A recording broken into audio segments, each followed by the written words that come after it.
সেই আমাদের প্রিয় নেতা বিএনপির ভারপ্রাপ্ত চেয়ারম্যান দেশনায়ক তারেক রহমান বক্তব্য দিবে, আপনারা বক্তব্য শুনবেন নাকি ভাইরা? আমাদের প্রধান অতিথি জাতীয় নেতৃবৃন্দ, কেউ স্লোগান দিয়ে না। এই 1 মিনিট, আমি 5 মিনিট কথা বলবো গোপালপুর নিয়ে। দেশনায়ক তারেক রহমানের বক্তৃতা শেষ না হওয়া পর্যন্ত কেউ উঠবেন না, ঠিক আছে? প্রিয় ভাইরা, দেশনায়ক তারেক রহমান উপস্থিত হয়েছেন। আমরা গর্বিত গোপালপুরবাসী। আমার ভাই আব্দুল সালাম পিন্টু তিলে তিলে এই টাঙ্গাইল বিএনপিকে সুসংগঠিত করেছে। আপনারা সাক্ষী আছেন, এক সময় টাঙ্গাইলকে বলা হতো আওয়ামী লীগের ঘাঁটি। সেই আওয়ামী লীগের ঘাঁটি বর্তমানে বিএনপির ঘাঁটি হিসাবে পরিচিত হয়েছে। একদিনে হয় নাই, দীর্ঘদিনের শ্রম ঘামের মধ্য দিয়ে এই ঘাঁটিটি প্রতিষ্ঠিত হয়েছে।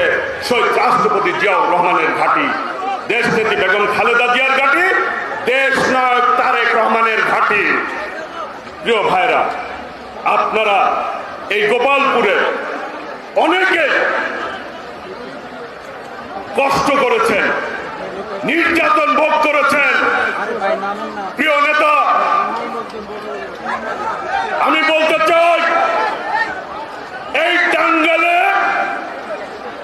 এই ফ্যাসিস্ট খুনি হাসিনা ক্ষমতায় আসার পর 17 বছর সবচাইতে বেশি নির্যাতন ভোগ করছে গোপালপুরের জনগণ। গোপালপুরের জনগণ আওয়ামী লীগের কাছে মাথা নত করে নাই। শুনলে অবাক হবেন, সকালেই টেলিফোন আসতো, ভাই আমার গরু নিয়ে গেছে, আমার ক্ষেতের ধান তুলে নিয়ে গেছে, পুকুরের মাছ নিয়ে গেছে, আমার ভাইকে হত্যা করেছে, আমার ভাইয়ের পা কেটে ফেলেছে। গোপালপুরে বাজারে যখনই আসতো, এইখানে একটা ব্রিজ আছে থানার সামনে, ব্রিজে আওয়ামী লীগের অফিস ছিল, গুন্ডা পান্ডারা বসে থাকতো, বিএনপি দেখলেই মাইকদর করতো আর টাকা পয়সা নিত না। 17 বছর নির্যাতন ভোগ করেছে গোপালপুরবাসী, কিন্তু একজন নেতাকেও দল থেকে বিচ্ছিন্ন করতে পারে নাই। আমি বলতে চাই, আজকে 17 বছর আন্দোলন সংগ্রাম হয়েছে। অনেকেই বলে এটা নেই, 15 দিনে আন্দোলন সফল হয়েছে। আমি বলতে চাই, বিএনপির লক্ষ লক্ষ নেতা কর্মী জেলে নির্যাতন ভোগ করেছে, অনেকের হাত নাই পাও নাই, পঙ্গু হয়েছে। আমাদের নেত্রী বিনা বিচারে জেল খেটেছে।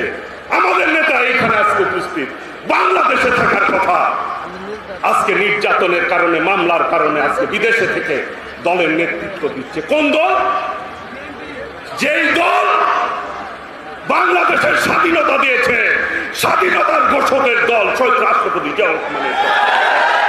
সেই দলের ভারপ্রাপ্ত চেয়ারম্যান, তার যোগ্য উত্তরসূরি দেশনায়ক তারেক রহমান বিদেশের মাটিতে থাকবেটি হয়, কিন্তু তারপরে বাংলাদেশে এই অবস্থা হয়েছে।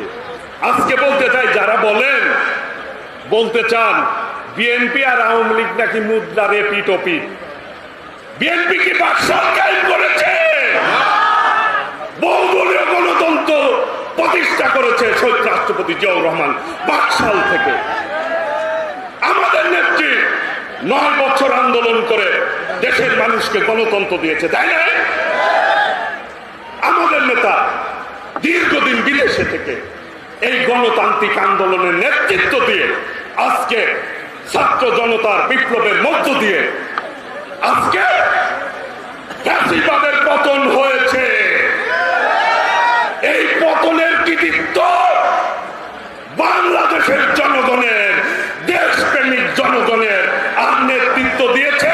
দেশ নায়ক তারেক রহমান। নাকি ভাইরা, আজকে বলতে চাই বাংলাদেশ আর বিএনপি এক সূত্রে গাঁথা।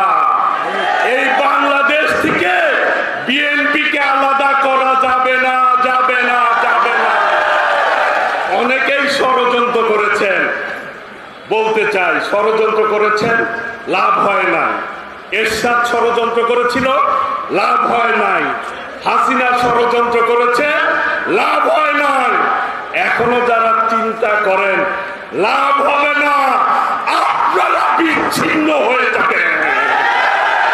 কারণ এই দেশের জনগণ এর ভালোবাসার প্রতীক শহীদ রাষ্ট্রপতি জিয়াউর রহমান, দেশ নেত্রী বেগম খালেদা জিয়া, দেশ নায়ক তারেক রহমান, বিএনপি।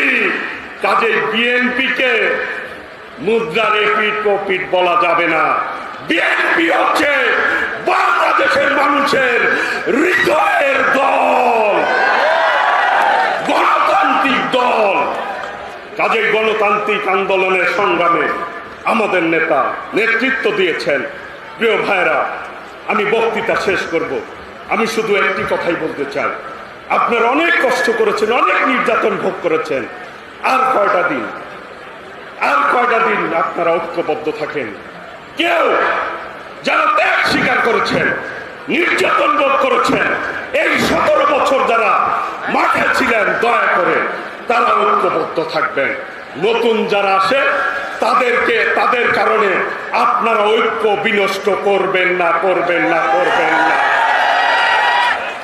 তাহলে কোন অপশক্তি, কোন ষড়যন্ত্রকারী বিএনপিকে ক্ষতি করতে পারবে না, পারবে না, পারবে না।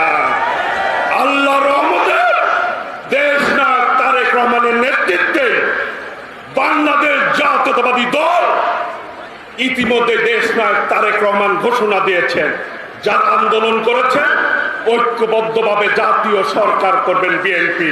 আমি বলতে চাই আগামী দিনের ভবিষ্যৎ প্রধানমন্ত্রী